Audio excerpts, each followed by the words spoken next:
بسم اللہ الرحمن الرحیم اللہم انفعنا بما علمتنا وعلمنا ما ينفعنا اللہم الہمنا مراشد امورنا وقنا شرور انفسنا ربنا تقبل منا انك انت السمیع العلیم.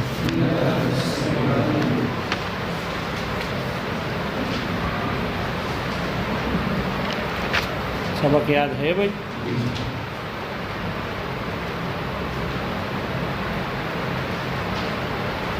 آ جاؤ لگا.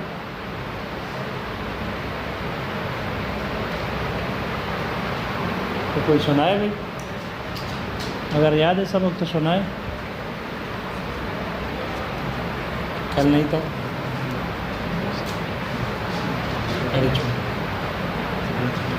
ہاں ٹھیک ہے، علاج کرتے ہیں.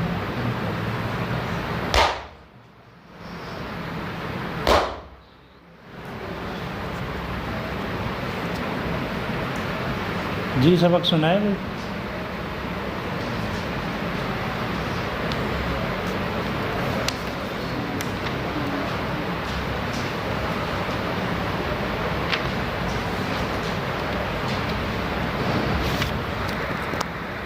اگر یاد ہے. دلائل کتنے ہو گئے؟ 4 دلائل. کون کون سے ہیں؟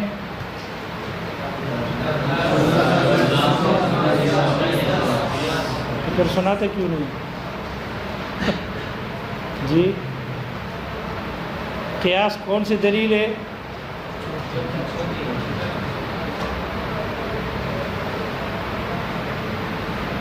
تو پھر سناتے کیوں نہیں؟ یاد نہیں ہے یا جی یاد ہے تو سناؤ نا پھر.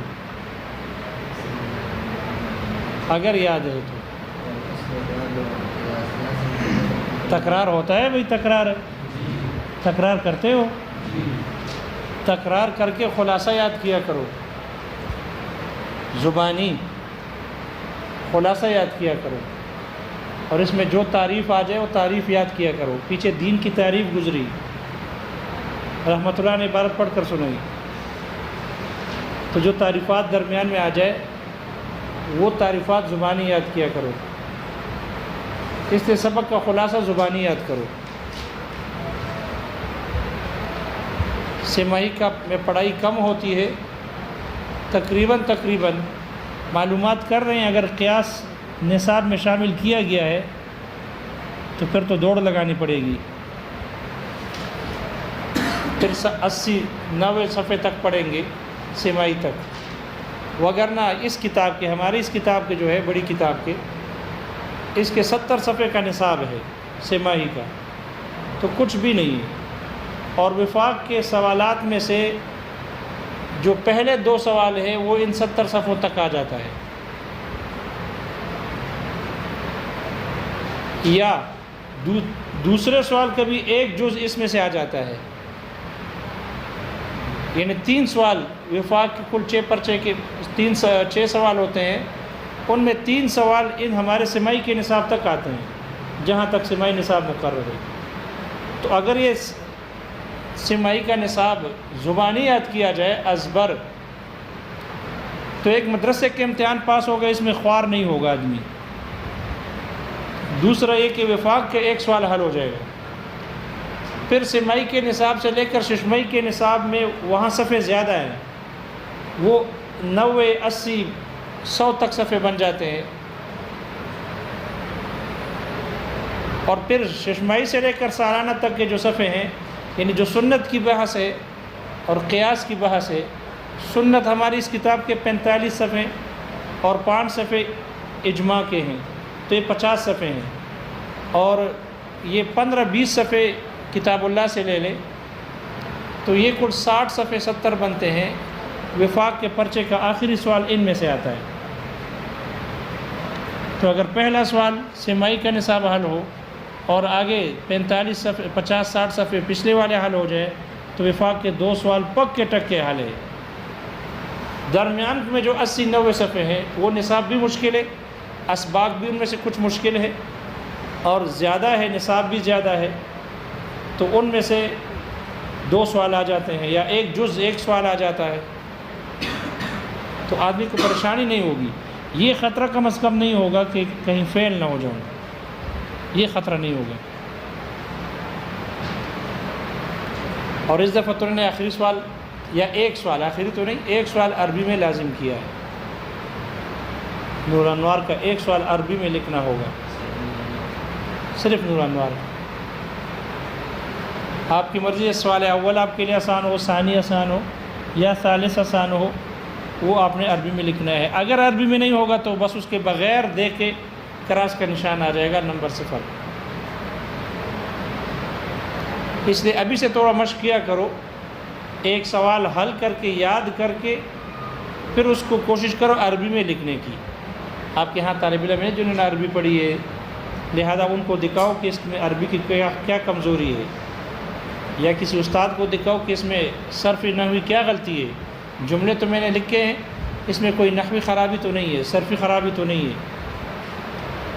تو اگر ابھی سے مشق شروع کرو گے، ایک ایک صفحہ، ایک ایک سوال، ایک ایک جز عربی میں منتقل کرنا، 5 10 6 لائن سے شروع کرو، ابتدا کرو، تو جب اگر ہفتے میں 2 مضمون بھی لکھو گے جو 5 لائن کے ہو، 10 10 لائن کے ہوں، اگر ہفتے میں 2 بھی لکھو گے تو سال تک آپ کو جب عربی میں سوال لکھو گے تو یہ خطرہ نہیں ہوگا کہ کہیں غلطی نہ ہو۔ اتنی مشق ہوئی ہوگی کہ آپ کو پریشانی نہیں ہوگی، ڈر نہیں ہوگا کہ کہیں میں غلط نہ کر لکھوں، عربی غلط نہ ہو یا صرفی نحوی غلطی نہ ہو، یہ ڈر نہیں ہوگا، وہ جھجک دور ہو جائے گا، کمزوری دور ہو جائے گی۔ ابھی سے اس کی مشق کرنی ہے اور کوشش کرنا ہے کہ ہفتے میں کم از کم 2 7 لائن کی یا 10 10 لائن کی کچھ مضمون لکھنا شروع کر دو۔ اور مضمون یہ ہے کہ کوئی سبق یاد کر لو، اس کا خلاصہ ذہن میں بٹھاؤ اور پھر اس کو عربی میں منتقل کرنا شروع کر دو۔ وفاق والے کہتے ہیں کہ ان کو ویسے عربی تو نہیں سیکھتے، غیرت نہیں آتی، تو چلو ہم اس پر لازمی کر لیں۔ پہلے استحبابی تھا، اب وجوبی حکم ہے، نمبر کٹ جائیں گے، خیال کرنا۔ تو وقت ضائع نہ کرو، 6 ماہی میں اسباق ویسے کم ہوتے ہیں ہر کتاب کے، تو اس میں محنت کیے، ہر سبق یاد کیا کرو، ہر سبق کا، ہر کتاب کے سبق کا خلاصہ یاد کیا کرو۔ جی صرف ہر درجے میں۔ خامسہ میں ایک کتاب ہے آثار السنن، اس کا 1 سوال عربی میں لازمی ہے۔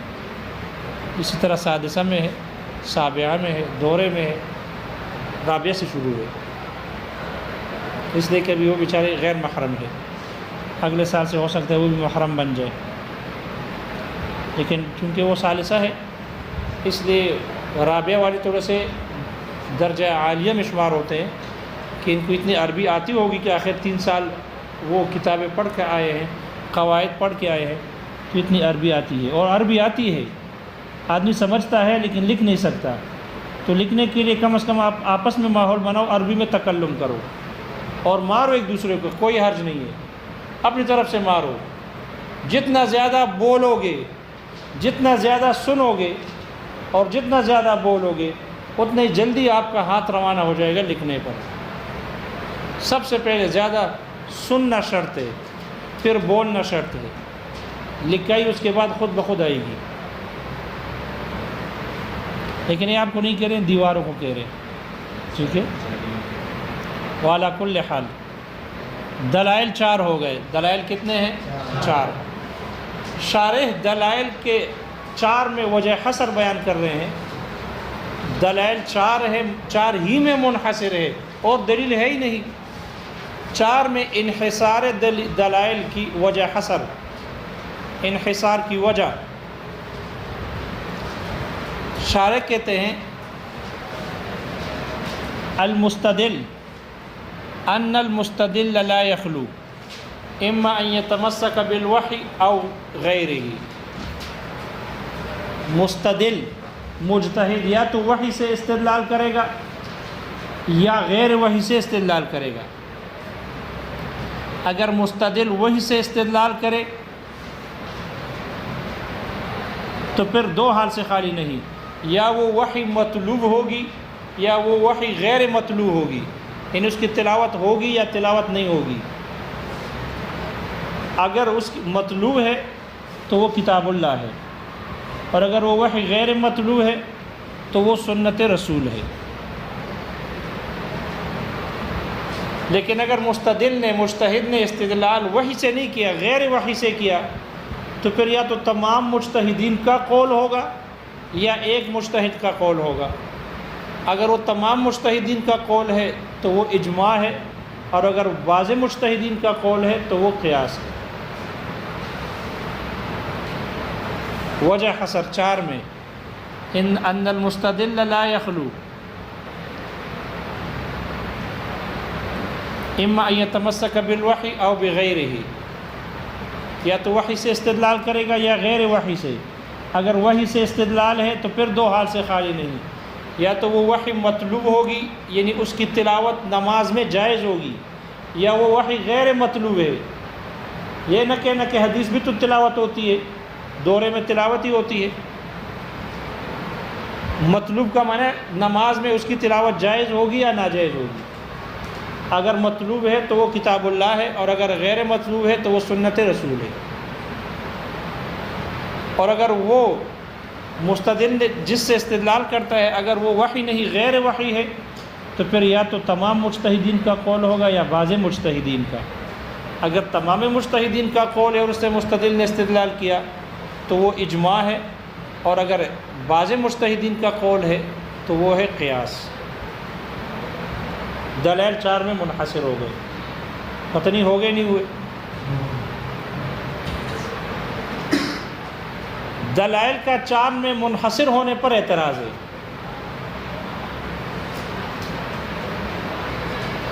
اعتراض ہے کہ ہم آپ کو کچھ دلائل ایسے بھی دکھاتے ہیں کہ جو ان 4 میں نہیں ہے، ہم آپ کو دلیل دکھاتے ہیں جو ان 4 میں نہیں ہے، اور وہ ہے شرائع من قبلنا۔ شرائع من قبلنا، ہم سے پہلے لوگوں کی شریعتیں، ہم سے پہلے لوگوں کی، ہم سے پہلے انبیاء کی شریعتیں،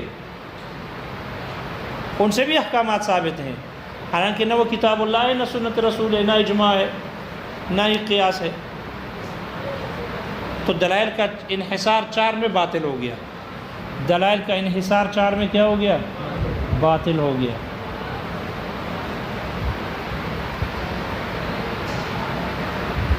جیسے کہ دیکھو حکم شرعی تورات سے بھی ثابت ہے، ہم تورات کے حکم پر بھی عمل کرتے ہیں، اگرچہ اب ہمارے قرآن کا جز بن گیا تو اب قرآن ہی ہے، لیکن معترض پیش کر رہا ہے۔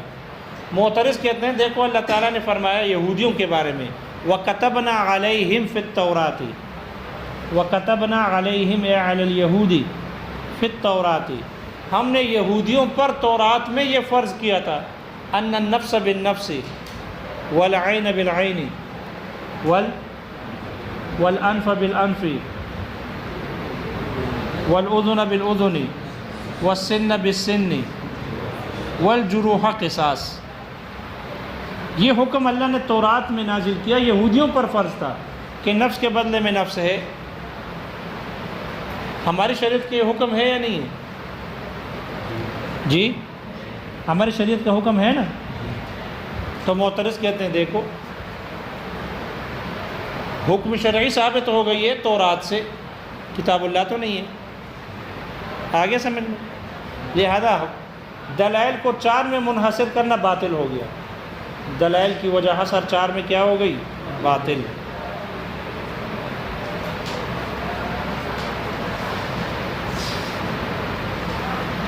اس کا جواب شارح نے ذکر کیا کہ نہیں، دلائل کا 4 میں وجہ حصر باطل نہیں ہوتا، دلائل 4 ہی میں منحصر ہے۔ اور رہی آپ نے جو آیات پیش کی ہے ما قبل کی شریعتیں، تو وہ یا تو کتاب اللہ کے ساتھ اس کو ملائی گئی ہے اور یا سنت رسول کے ساتھ ملائی گئی ہے۔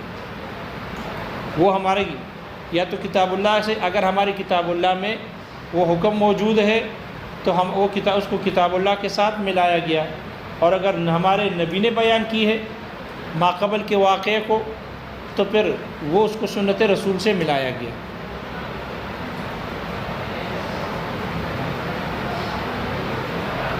تورات اور انجیل میں اگر کوئی حکم ہمیں ملا ہوا نظر آ جائے نا تورات اور انجیل میں، تو اگر اللہ اس کے رسول نے بیان کیا، تو اگر اللہ اس کے رسول نے بیان کر کے اس پر نکیر کی ہے، انکار کیا، نکیر کا مطلب ہے ناپسند کر کے ہمیں روکا ہے، تو وہ حکم ہم پر لازم نہیں۔ اور اگر اللہ اس کے رسول نے بیان کر کے اس پر خاموشی اختیار کی ہے، تو وہ حکم جیسے یہودیوں کے لیے تھا، نصرانیوں کے لیے تھا، وہی حکم ہمارے لیے بھی ہے۔ جیسے یہ والی آیت ہے وَكَتَبْنَا عَلَيْهِمْ فِيهَا أَنَّ النَّفْسَ بِالنَّفْسِ، اللہ نے اس آیت کو ان کے بارے میں نقل کر کے پھر نکیر نہیں کی۔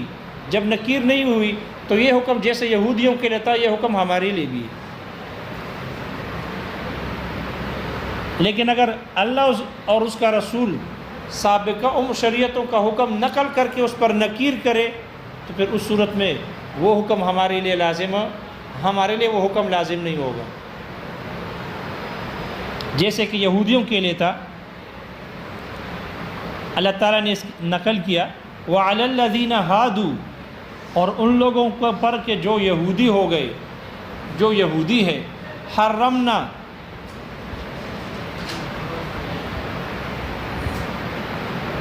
حرمنا کل ذی ظفر، ہر ناخن والے جانور کو ہم نے ان پر حرام کر دیا تھا۔ وَمِنَ الْبَقَرِ وَالْغَنَمِ، اور گائے اور بکریوں میں سے حرمنا علیہم شحومہما، ہم نے ان کی چربی کو حرام کیا تھا یہودیوں پر۔ اب یہ حکم اللہ نے بیان کر دیا اور آگے پھر صراحتاً منع کیا یا اشارتاً منع کر دیا کہ یہ حکم ان پر ان کے ظلم کی وجہ سے تھا۔ ذَلِكَ جَزَيْنَاهُمْ بِبَغْيِهِمْ، یہ جو ہم نے ان کو بدلہ دیا ہے ان کی سرکشی کی وجہ سے تھا۔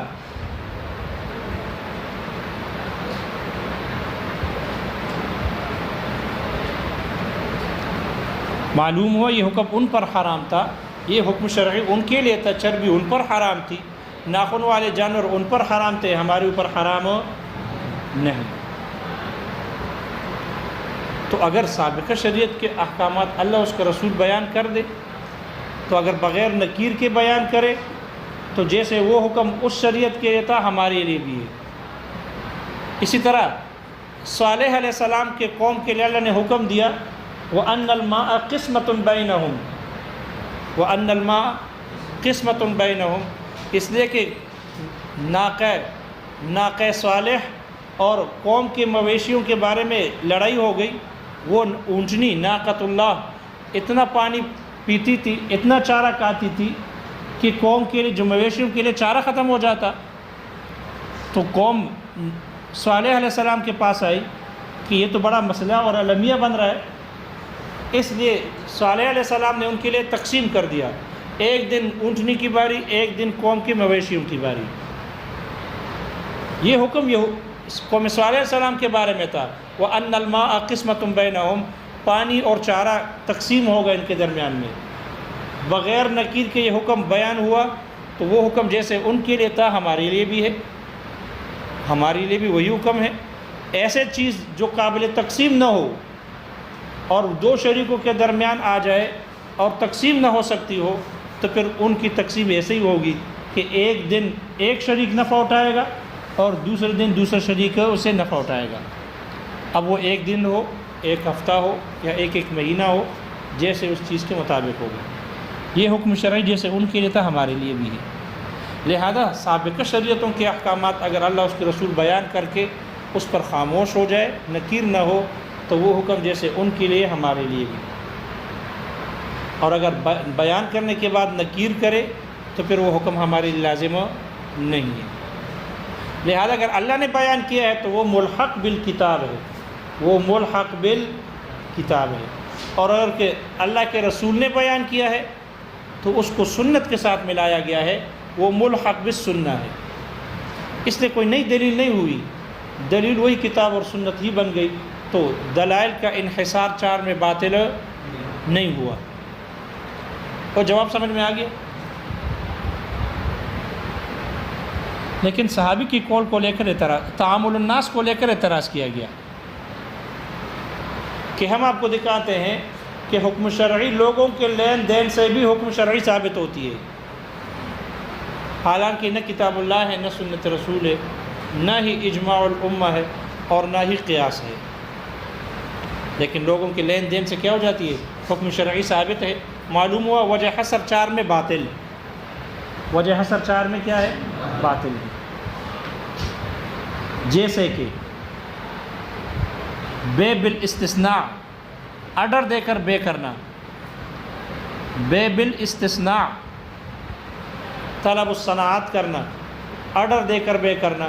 جیسے آدمی موچی کے پاس جوتے لے کے جاتے ہیں، کہتے ہیں اس طرح کی جوتے کتنے کے بنیں گے؟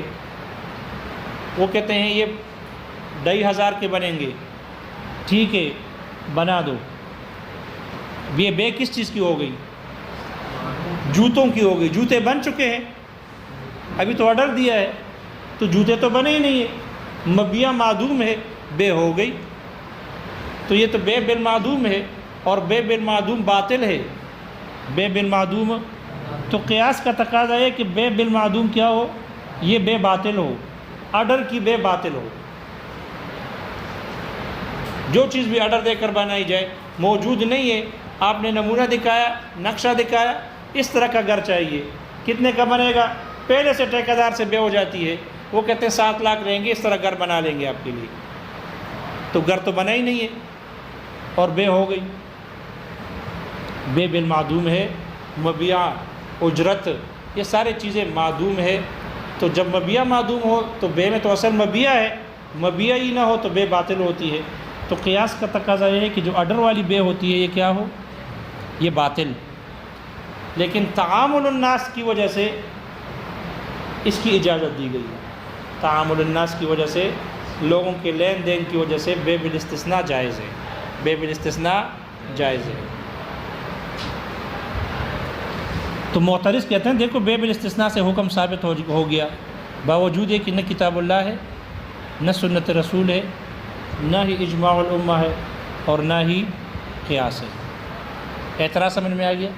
اس کا جواب شارح نے ذکر کیا کہ یہ جو تعامل الناس ہے یہ ملحق بالاجماع ہے، یہ ملحق بالاجماع ہے، اس کو اجماع کے ساتھ ملایا گیا ہے، اس لیے یہ کوئی مستقل دلیل نہیں۔ تعامل الناس یہ ملحق بالاجماع ہے، لہذا 4 ہی میں دلائل منحصر ہے، یہ کوئی مستقل دلیل نہیں ہے۔ اور جواب آ رہا ہے سمجھ میں؟ اسی طرح صحابی کے قول کو لے کر اعتراض کیا کہ حکم شرعی تو صحابی کے قول سے بھی ثابت ہوتی ہے، تو وہ تو نہ قیاس ہے، نہ اجماع ہے، نہ ہی سنت ہے، نہ ہی کتاب اللہ ہے، تو وجہ حصر 4 میں باطل۔ صحابی کے اقوال سے بھی حکم شرعی ثابت ہوتا ہے۔ اعتراض آ رہا ہے سمجھ میں؟ اس کا جواب دیا کہ صحابی کے قول 2 طرح کے ہیں، صحابی کے قول 2 طرح کے ہیں۔ ایک صحابی کا قول ایسا قول ہے کہ جو عقل میں آتا ہے، جو قیاس کے موافق ہے، عقل میں آتا ہے، قیاس کے موافق ہے، اس کو کہتے ہیں صحابی کا یہ قول فیما یدرک بالقیاس ہے، اس کا علم اور ادراک قیاس سے ہو سکتا ہے، قیاس کے موافق ہے، مخالف نہیں۔ اور دوسری قسم صحابی کا قول ایسا ہے کہ جو قیاس کے موافق نہیں ہے، قیاس کے بالکل خلاف ہے، فیما لا یدرک بالقیاس، کہ قیاس سے اس کا ادراک نہیں ہو سکتا، قیاس کوئی اور حکم چاہتا ہے اور صحابی کے جو قول ہے وہ کسی اور حکم کو ثابت کرتا ہے۔ تو صحابی کے قول 2 طرح کے ہیں، ایک جو قیاس کے موافق ہے اور دوسرا جو قیاس کے مخالف ہے۔ شارح نے کہا جب صحابی کے قول 2 طرح کے ہیں تو صحابی کا وہ قول جو مدرک بالقیاس ہے، قیاس سے اس کا ادراک کیا جا سکتا ہے، وہ ملحق بالقیاس ہے، اس کو قیاس کے ساتھ ملایا گیا۔ اور صحابی کا وہ قول جو غیر مدرک بالقیاس ہے، عقل میں نہیں آتا، قیاس کے موافق نہیں ہے، تو وہ ملحق بالسنہ ہے، وہ ملحق بالسنہ ہے۔ لہذا صحابی کے قول سے جو حکم شرعی ثابت ہو رہی ہے یہ کوئی مستقل دلیل نہیں، بلکہ ان 4 ہی میں کیا ہے؟ ان 4 ہی میں داخل ہے، دلائل 4 ہی ہیں، 4 سے زیادہ نہیں۔ کوئی بات سمجھ میں آ گئی؟ اسی طرح استحسان کو لے کر اعتراض ہوا۔ استحسان کہتے ہیں، استحسان ایک ایسی دلیل کو کہتے ہیں جو قیاس ظاہر اور جلی کے معارض ہو۔ آپ کی محشی نے تعریف لکھی ہے، وَالدَّلِيلُ الَّذِي يُعَارِضُ الْقِيَاسَ الظَّاهِرَ، جو ظاہری قیاس کے معارض ہو۔ استحسان اس دلیل کو کہتے ہیں جو قیاس جلی یا قیاس ظاہری کے معارض ہو، اس کو کہتے ہیں استحسان۔ معترض کہتے ہیں کہ حکم شرعی تو استحسان سے بھی ثابت ہوتا ہے، تو وہ بھی تو دلیل ہے، تو وجہ حصر 4 میں باطل ہو گئی۔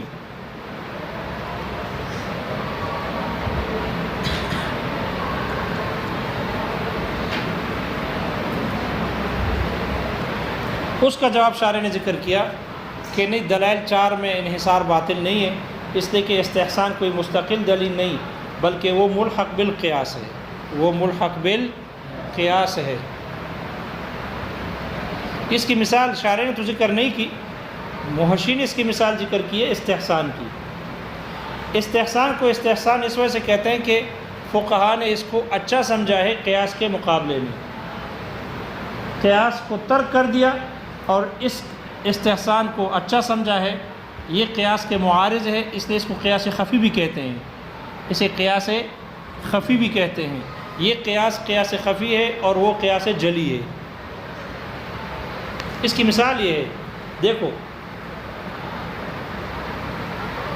پرندے 2 طرح کے ہیں، ایک وہ ہے جو چیڑ پار کرنے والے نہیں ہیں، وہ حلال ہے، اور جو پرندے چیڑ پاڑ والے ہیں، یعنی پرندوں میں درندے ہیں، چیڑ پاڑ والے پرندے ہیں، وہ حرام ہے۔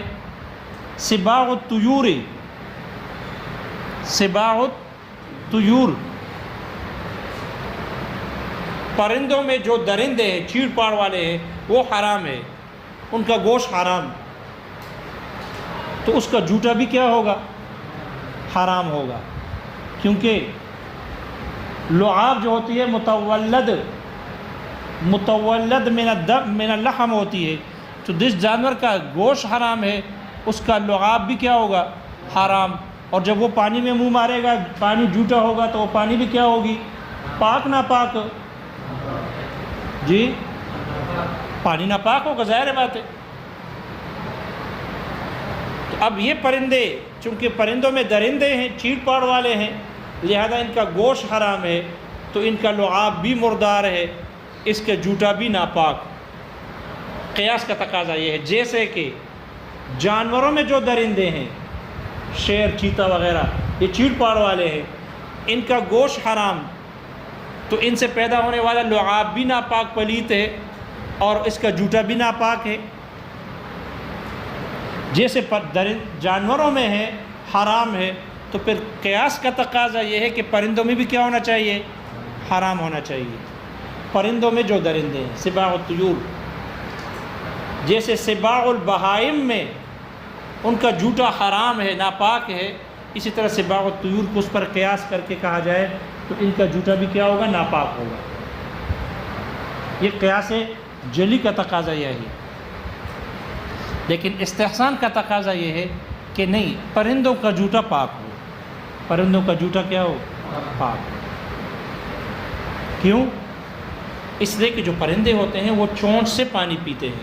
کس سے پیتے ہیں؟ چونچ، اور وہ چونچ ہڈی کا ہوتا ہے۔ چونچ کس کا ہوتا ہے؟ ہڈی کا ہوتا ہے، اور ہڈی چاہے حلال جانور کی ہو یا حرام جانور کی، وہ پاک ہوتی ہے۔ وہ کیا ہوتی ہے؟ پاک ہوتی ہے۔ تو جب پانی میں چونچ مل گیا تو پانی ناپاک ہو گیا، پاک ہو گیا؟ پاک ہی رہا، اس لیے کہ ملاقات طاہر بطاہر طاہر، پاک سے مل جائے تو ناپاک ہوتی ہے، پاک ہوتی ہے؟ پاک ہی ہوتی ہے۔ اس لیے چونچ بھی ہڈی ہے پاک، پانی بھی پاک۔ وہ ملاقات طاہر بطاہر طاہر، پاک کا پاک کے ساتھ ملاقات، ملنا، یہ پاکی ہے، ناپاکی نہیں ہے۔ یہ استحسان کا تقاضا یہ ہے، وہ آیا سمجھ میں؟ اور وہاں جو درندوں میں، بہائم میں جو ناپاک ہوتی ہے، اس لیے کہ درندے جو ہوتے ہیں وہ زبان سے پانی پیتے ہیں، تو وہاں گوشت ہے، وہاں چونچ نہیں ہے، اگر کوہستان میں ہو تو پتہ نہیں. یہ بات سمجھ میں آ گئی؟ تو دیکھو قیاس جلی کا تقاضا یہ ہے کہ سباع الطیور کا جوتا ناپاک ہو، اور استحسان کا تقاضا یہ ہے کہ سباع الطیور کا جوتا کیا ہو؟ پاک. تو علماء نے اس کو پسند کیا، اس لیے اس کو استحسان کہتے ہیں. استحسنہم بہ ترک القیاس، علماء نے اس کے ذریعے سے قیاس جلی کے ترک کو اچھا سمجھا، اس لیے اس کو استحسان کہتے ہیں. کوئی سمجھ میں آئے؟ اس لیے یہ استحسان کوئی مستقل حکم شرعی نہیں، بلکہ اس کو قیاس کے ساتھ ملحق کیا گیا. تو دلائل کا انحصار 4 ہی میں ہے، 4 سے خارج نہیں. اور بھی کچھ اعتراضات کیے، اب کہ محشی نے نقل کر دیے. اور بھی چیزیں ہیں کہ جن کو لے کر ان سے حکم شرعی ثابت ہوتا ہے، اور انحصار دلائل کا 4 میں انحصار پر اعتراض ہوتا ہے، لیکن اس میں سے چند شارح نے بیان کیے، کچھ نیچے محشی نے بیان کیے، آسان ہے. تو یہ بات سمجھ میں آ گئی؟ تو کوئی دلائل کا انحصار 4 ہی میں ہے، 4 سے خارج نہیں ہے. اور وہ جو باقی ذکر کیے اعتراض معترض نے، تو کسی کو کتاب اللہ سے ملحق کیا گیا، کسی کو سنت رسول سے ملحق کیا گیا، کسی کو اجماع الامہ سے ملحق کیا گیا، اور کسی کو سنت رسول سے اور قیاس شرعی سے ملحق کیا گیا. تو ان دلائل کا انحصار 4 ہی میں ہے، 4 میں وجہ انحصار باطل نہیں. کوئی بات سمجھ میں آ گئی؟ یہ اجمالی طور پر 4 دلائل بیان ہو گئے. آگے شارح ماتن تفصیلی طور پر دلائل شروع کر رہے ہیں. فقدم الکتاب وقال اما الکتاب. سب سے پہلے چونکہ کتاب اللہ اصل اصول ہے، اصل اصول، اس لیے کتاب اللہ کو مقدم کر کے کہا اما الکتاب فالقرآن المنزل علی الرسول. کتاب اللہ کی تعریف، اما الکتاب فالقرآن، قرآن کیا ہے؟ المنزل علی الرسول، المکتوب فی المصاحف، المنقول عنہ نقلا متواترا بلا شبہۃ. تعریف عربی میں یاد کر لو بھائی. اما الکتاب فالقرآن المنزل علی الرسول یا المنزل علی الرسول، المکتوب فی المصاحف، المنقول عنہ نقلا متواترا بلا شبہۃ.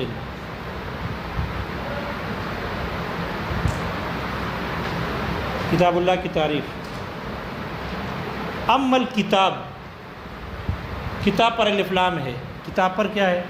الف لام ہے. تو یہ الف لام عہد خارجی ہے، یہ الف لام عہد خارجی ہے.